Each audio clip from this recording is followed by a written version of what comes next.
হাফেজ তৌসিফ রাজা বলে একজন ব্যক্তি, জিনাকে ট্রেন থেকে ফেলে মেরে দেওয়া হয়। ওনারা শুনেছেন তো নাকি? আচ্ছা আমি একটা কথা বলি, যিনি মেরেছেন তার কোনো ধর্ম আছে? না। আমি কোন ধর্মের কথা বলতে, যে ব্যক্তিরা জালেম হয়, মানে যে জুলুম করে, যে নির্যাতন করে, যারা এইরকম মব লিঞ্চিং করে, এমন ব্যক্তির কোন ধর্ম হতে পারে বলে আমি মনে করি না। কোন ধর্ম হতে পারে না। অনেকে ব্যক্তি এমন আছে যারা এরকম নোংরামি করে, সে কোনো হিন্দু হতে পারে না, সে কোনো মুসলমান হতে পারে না, সে কোনো খ্রিস্টানি হতে পারে না, সে কোনো পারসি বা ইহুদি হতে পারে না। কারণ কোন ধর্মে এইরকম মার্ডার করা, হত্যা করা, মব লিঞ্চিং করার কথা কোথাও বলা হয়নি। আমি যেহেতু ইসলাম ধর্মের প্রবক্তা, ইসলাম সম্পর্কে বলবো। আমি অন্য কোন ধর্মের প্রবক্তা নয় যে আমি তাদের ধর্ম গ্রন্থ নিয়ে বলবো না, আমি আমার কোরআন সম্পর্কে বলছি। আর আমি এটাও জানি যে কোন ধর্মে কাউকে মব লিঞ্চিং করে মেরে ফেলার কথা কোন ধর্মে নেই। তাহলে যারা হত্যা করেছে তাদের কোন ধর্ম হতে পারে? আজকে দিন ফেসবুকে, হোয়াটসঅ্যাপে, সোশ্যাল মিডিয়া প্ল্যাটফর্মে অনেকে কমেন্ট করছে যে হ্যাঁ ইনাকে মারা হয়েছে, এটা তোমার কষ্ট হয়েছে, তো বাংলাদেশের দীপুর কি কষ্ট ভুল ছিল?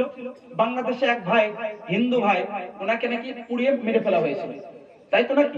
আচ্ছা বলুন তো, ওই ঘটনাটাকে আমরাও কন্ডেম করি না? করি না? ওই ঘটনাকেও সমর্থন আমরা করি না, কারণ ওটাও মব লিঞ্চিং, এটাও মব লিঞ্চিং। যেই মব লিঞ্চিং করবে তার কোনো ধর্ম হতে পারে না। সে বাংলাদেশের কোন জনগণ হোক, ভারতের হোক, পাকিস্তানের হোক, যেখানকারই হোক না কেন, এইরকম নোংরা হত্যাকাণ্ডে যারা লিপ্ত থাকবে তাদের কোনো ধর্ম থাকতে পারে না।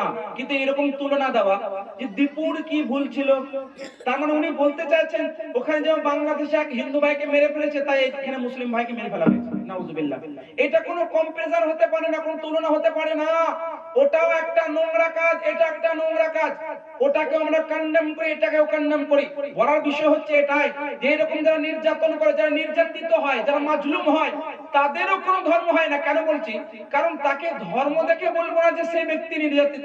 সে হিন্দু ভাইকে যদি কেউ মব লিঞ্চিং করে, ওই হিন্দু ভাইয়ের পাশে আমরা আছি।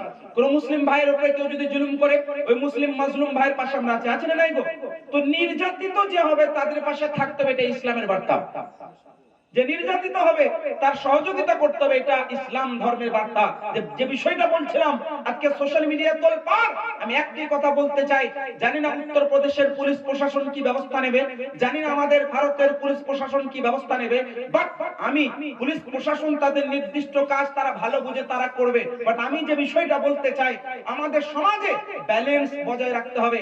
সমাজে একটা বিষয় আমাদের মাথায় রাখতে হবে, ইসলাম কখনো কোন ধর্মের উপর হামলা করা শেখায় না। আর আমরা এটা মানি, অন্য কোন ধর্মের মানুষকে ওদের ধর্ম আমাদের ধর্মের উপর হামলা করা শেখায় না। কারণ যে ব্যক্তি হামলা করে, এরকম হত্যা করে, তার কোন ধর্ম হতে পারে না। এটা মাথায় রাখবেন। তো যে